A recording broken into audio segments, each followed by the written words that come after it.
சபரிமலையில் போனால் கீழே வந்து பாவர் தர்கான்னு ஒரு தர்கா இருக்கும். அந்த தர்காவில் போய் இந்துக்கள்லாம் எல்லாம் செஞ்சுட்டு தான் என்ன செய்வாங்க, மேலே போவாங்க. ஐயப்பனை பார்க்கறதுக்கு முன்னாடி என்ன செய்வாங்க, இந்த தர்காவில் உள்ள ஆளை பார்த்துட்டு தான் போகிறேன்னு சொல்லி போவாங்க. அப்போ இது வந்து இஸ்லாத்தில் இருக்குதான்னு கேட்குறாரு. இஸ்லாத்தை பொறுத்த வரைக்கும் கடவுள் ஒருத்தனை தான் வணங்கணுன்றது எங்கள் மார்க்கத்தினுடைய கொள்கை. தர்காங்கிறது செத்து போன ஆட்களை புதைச்சி வச்ச இடம்.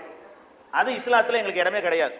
அது ஒரு மனுஷன், அது நாகூரில் அடங்கியிருந்தாலும் சரி, ஏர்வாடியில் உள்ளதாக இருந்தாலும் சரி, நீங்கள் சபரிமலைக்கு கீழே இருக்கக்கூடிய பாபர் தர்காவாக இருந்தாலும் சரி, ஏதோ ஒரு மனுஷன் வாழ்ந்துட்டு இறந்து போயிட்டார், மண்டை போட்டார், அவரை கொண்டு போய் புதைச்சி வச்சுக்கிட்டு அவரை கும்பிடுறாங்க. அதான் விஷயம்.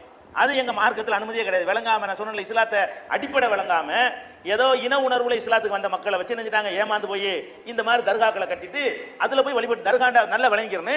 இஸ்லாத்தின் அடிப்படை உங்க எல்லாருக்கும் தெரியும். லா இலாஹ இல்லல்லா. முஸ்லீம் அல்லாத மக்களும் தெரியுமா இல்லையா? முஸ்லீம் லா இலாஹ இல்லல்லா சொல்லுவாங்கன்னு உங்களுக்கு தெரியும். அதுக்கு என்ன அர்த்தம்? வணக்கத்திற்கு உரியவன் அல்லாஹ்வை தவிர யாரும் இல்லை. நாங்க எங்க நபிகள் நாயகத்தை வணங்கக்கூடாது. எங்களுக்கெல்லாம் வழிகாட்டி தலைவர்னு சொல்றோமே முகமது நபி ப்ராஃபட், அவங்கள கூட நாங்க கடவுளாக நினைக்கிறோம். முகமது நபியே எங்க கவலையை போக்குங்க கேட்கக்கூடாது. முகமது நபியே எங்களுக்கு பிள்ளை தாங்க கேட்கக்கூடாது. முகமது நபியே எங்களுக்கு நோயை தீர்த்துருங்க கேட்கக்கூடாது. முகமது நபியுடைய சொல்ல கேட்கணுமே தவிர இறைவன்ட்டு தான் கேட்கணும்.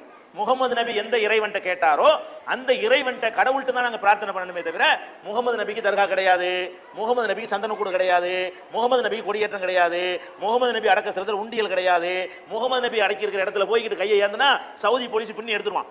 இங்க உள்ள விளங்காத மக்கள் தான் தர்காவில் போயிட்டு கையேந்திட்டு இருக்காங்களே தவிர அங்க போய் நபிகள் நாயக அடக்கத்தலன்னு ஒன்று இருக்கு, அங்க போய் இப்படி கையை ஏந்தினாடு வைங்க, அங்க சுருத்தி போலீஸ்காரன் நிற்பான், சவுதி போலீஸ் பின்னி எடுத்துருவான், எங்க அல்லடக்கல் அல்லடக்கல்ன்றான். அப்ப இஸ்லாம்ங்கிறது இதான். அதனால இந்த பாபர் தர்காவா இருந்தாலும் சரி, நாகூர் தர்காவா இருந்தாலும் சரி, அது இஸ்லாத்துக்கு எதிரானது. அது இந்த தமிழ்நாட்டில் தான் இப்படி ஒரு பழக்கம் உண்டாகி போச்சே தவிர இந்தியாவோட இந்த முகலாய விவரம் கட்ட முகலாயர்கள் கொண்டாந்து உண்டாக்கிட்டாங்களே தவிர அரபு நாடுகள்ல எல்லாம் தர்கா கிடையாது. நபிகள் நாயகம் பிறந்த மண்ணுல அவங்க வாழ்ந்த பகுதியில் எந்த ஒரு இவங்களோட பெரிய மகான்கள் இருந்தாங்க, ஒரு மகானுக்கு தர்கா கிடையாது. அடக்கஸ்தலம் எங்கன்னே தெரியாது. அப்ப எங்களுக்கு வந்து ஒரு ஆள் இறந்துட்டாருன்னா இறந்த இடத்துல கட்டடம் கட்டக்கூடாது எங்களுக்கு. அப்படித்தான் எங்க மார்க்கத்தில் இருக்கிறத தவிர இந்த அடக்கஸ்தலத்தை செத்து போன ஆள்களை கொண்டாடுறது என்பது இஸ்லாமிய அடிப்படைக்கு மாற்றம். எப்படி கல்லு மண்ணு மரம் மட்டையை வணங்கக்கூடாதோ அதே மாதிரி செத்து போன மனுஷனை வணங்கக்கூடாது, உசுரோட உள்ள மனுஷனை வணங்கக்கூடாது. கடவுள் மட்டும்தான் வணங்கணுங்கிறதுனால அது இஸ்லாத்துக்கு எதிரானது. அந்த பாபர் தர்காங்கிறது இந்துக்கள் வந்து அது பெருந்தன்மையா நீங்க செய்றீங்க, சரி இதோட ஐயப்பனோட இது ஒன்று சேர்த்துக்கிறோமே அப்படி செய்றீங்களே தவிர எங்க மார்க்கத்தில் அனுமதி கிடையாது. முஸ்லீம்கள் செய்யக்கூடாது, தர்காவுக்கு போகக்கூடாது.